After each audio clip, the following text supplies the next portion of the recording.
Welcome to week 9 or 10 of environmental health issues. I'm going to provide you with an introduction to health promotion. And so we're talking about health promotion as being a process and of enabling people to increase control over the determinants of their health and in turn to improve their health. So the key words here are process, and that indicates that it's not a one-off or isolated event, and enabling, and that indicates that we don't do things to people, rather we facilitate opportunities and interventions, programs and so on that allow people to have control and agency in relation to their own health. So in saying that, health promotion represents a social process and a political process, and it doesn't just embrace strengthening the skills and capabilities of individuals. It also means that we are changing social and environmental and economic conditions so as to alleviate the impact on the health of public and individual health. It is based on the social determinants of health. That's something that you will be familiar with by now. So why treat people? The social determinants of health include things like economic and political and cultural, environmental and social factors that create pathways to health or illness, and that can potentially be altered or influenced to create better health. So this social determinants of health is a framework that's been used to group and analyse a variety of data available, and with the hope that making sense of this data through this social determinants lens may lead us to determine better priorities and that are relevant to stakeholders. Some of you will have seen images such as this. This is an original, I think almost original, Dahlgren and Whitehead 1991. This World Health Organization report on the social determinants of health explains these determinants in more detail, of course, and provides a rationale as to why they're important. But we are drawing on evidence regardless of disciplines or sectors to understand the way in which health is created or diminished. These days we would add an outer layer to that image. We would be talking about the biosphere, because we know at this stage that the global environment affects local conditions and vice versa.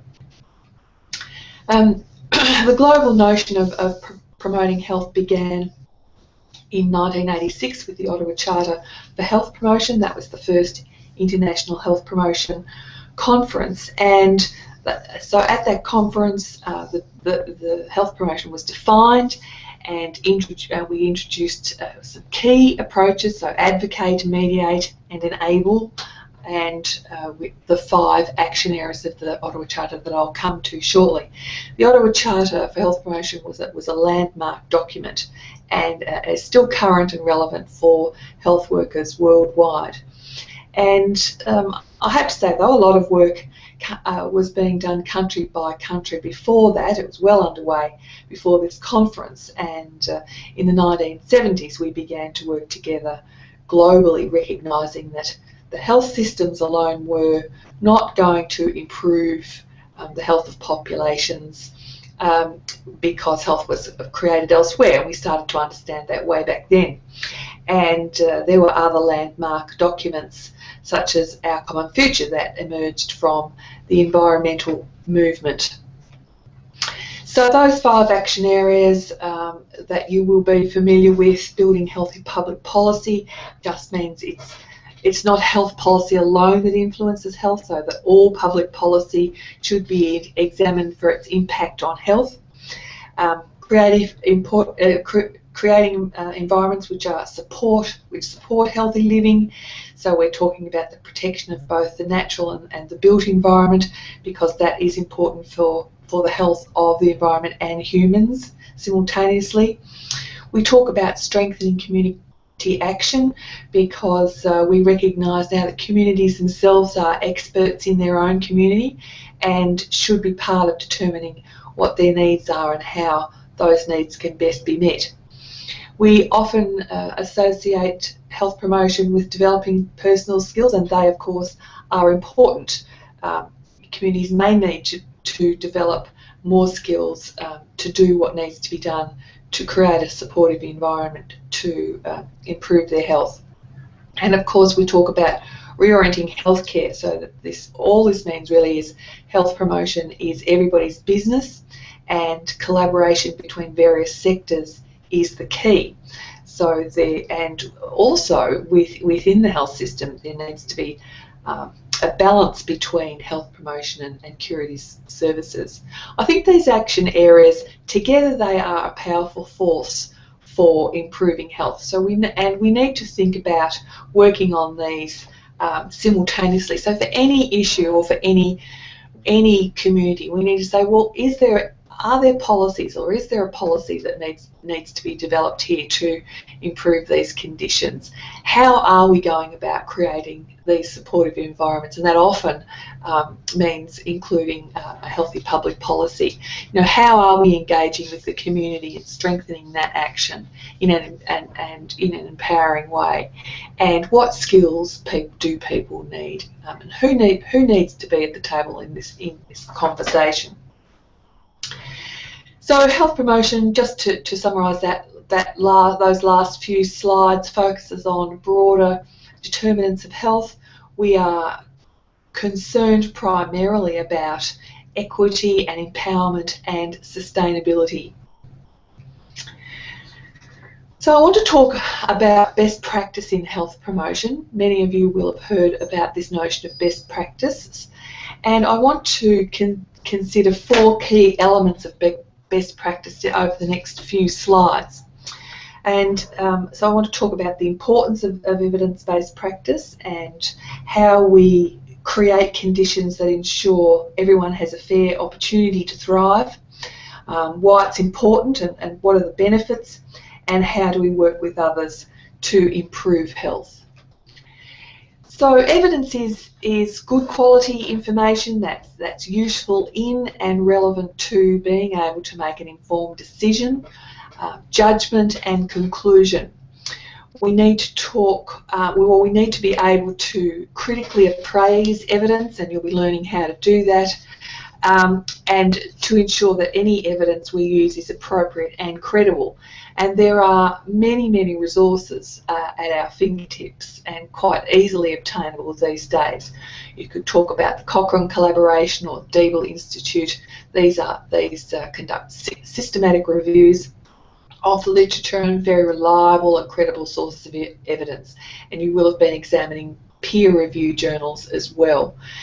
But if you're working at the local level, you would look at local government data. There's quite a lot, community profiles, for example, and also sharing local data between agencies, because there's really quite a lot of unpublished data.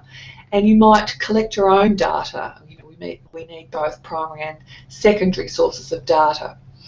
And of course, there are national databases such as the Australian Institute of Health and Welfare and the Australian Bureau of Statistics.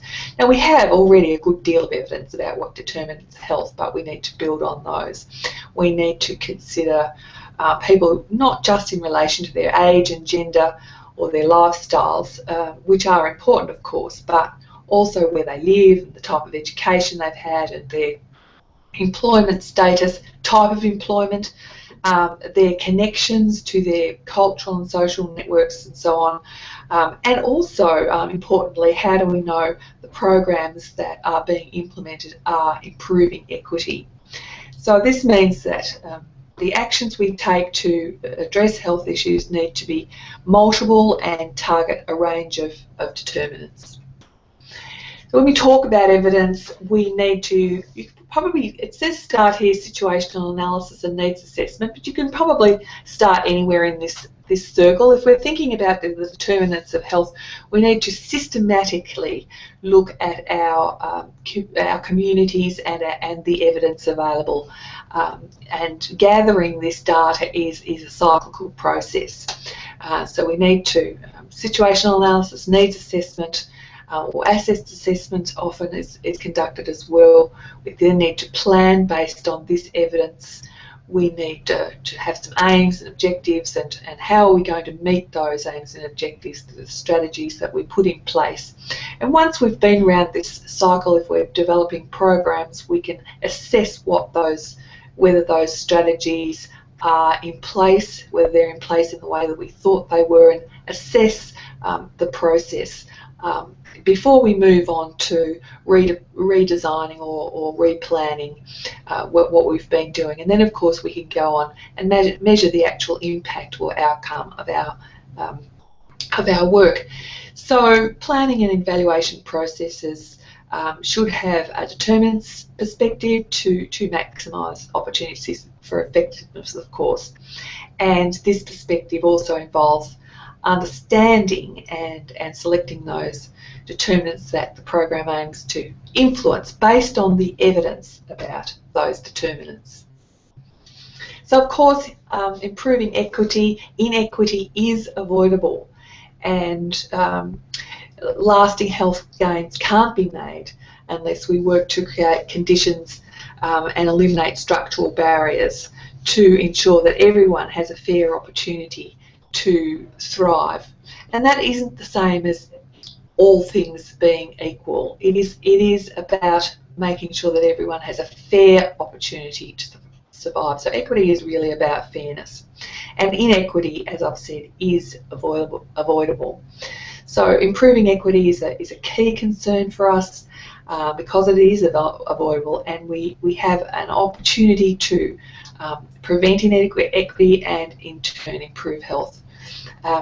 Change is required to the determinants that lie outside the health sector, as I've said, such as in places like education and employment. So, for example, a policy that could help to improve where people live might include changing urban policies to reflect healthier environments, for example. And there's recently an article in the latest Health Promotion Journal of Australia about the relationship between urban design and chronic illness.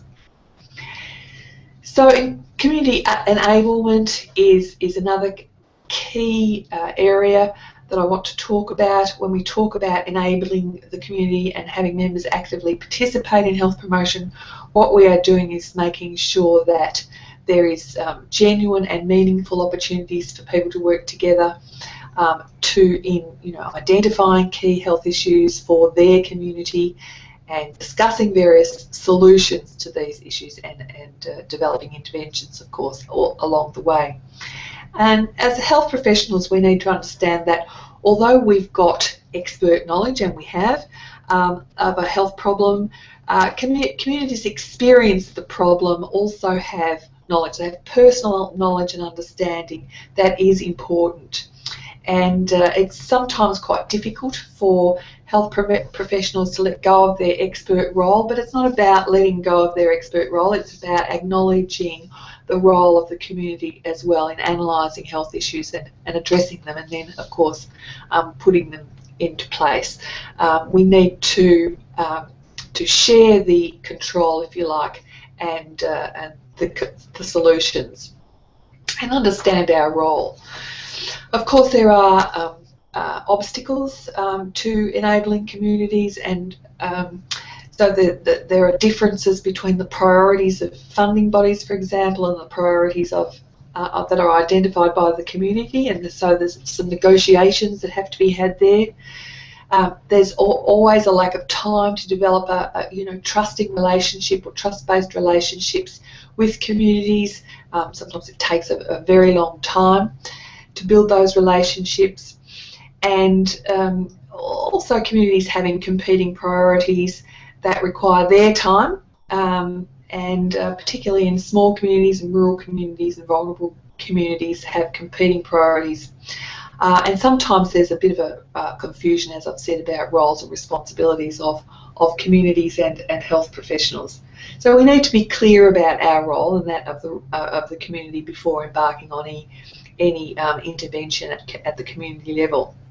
And we need to ensure that communities have got adequate support and skills, as I've said, and resources to be able to take on tasks that community enablement suggests. We need to, as health professionals, advocate to funding bodies that, the need to change policies where these inhibit community enablement. So of course it goes without saying that we need to work collaboratively, and there are many benefits of collaboration. Involving others in addressing health issues can result in greater efficiency apart from anything else. There are some difficulties associated with collaboration, including some, working in silos, people not working in a multidisciplinary way. Some stakeholders may not see that collaboration is necessary. As I've said, some may not have the time or the resources or available staff to be able to collaborate well. This issue of trust and building trust between stakeholders is an extremely important consideration in terms of working together in an ongoing and meaningful way. But sometimes there are difficulties in achieving a shared vision. So what this really means is that we need to be very clear on our motives for wanting to use a collaborative approach in promoting health, and we need to be able to articulate clearly the role we would like our stakeholders to take on and in the collaborative process, as well as our own. And we need to make sure that stakeholders have an equal voice in determining the aims and outcomes of a collaborative process. And there are many really good examples of collaboration in action. So each of these action areas in this continuum of health promotion practice can promote the health of populations, and some are expert driven and others are community driven, and as a rule examination of each should reveal that each of these approaches or practices are evidence-based, that they improve inequalities in health and assist communities to achieve good health. They are developed and implemented in a way that is empowering and sustainable. And so just to summarise the 4 elements that can be used to ensure that health promotion is appropriate and sustainable and effective and empowering. Evidence-based health promotion can help by identifying the causes of illness and determining the magnitude of an issue, and also the most effective ways of addressing that issue. Improving equity can counter the frequent inequitable access to health, amongst other things. And of course, we need to think about community enablement as a way to ensure genuine opportunities for people to work together in identifying health issues and developing interventions. And of course, collaboration is essential if the various bodies, sectors, disciplines are to promote health in a realistic way. Thanks very much.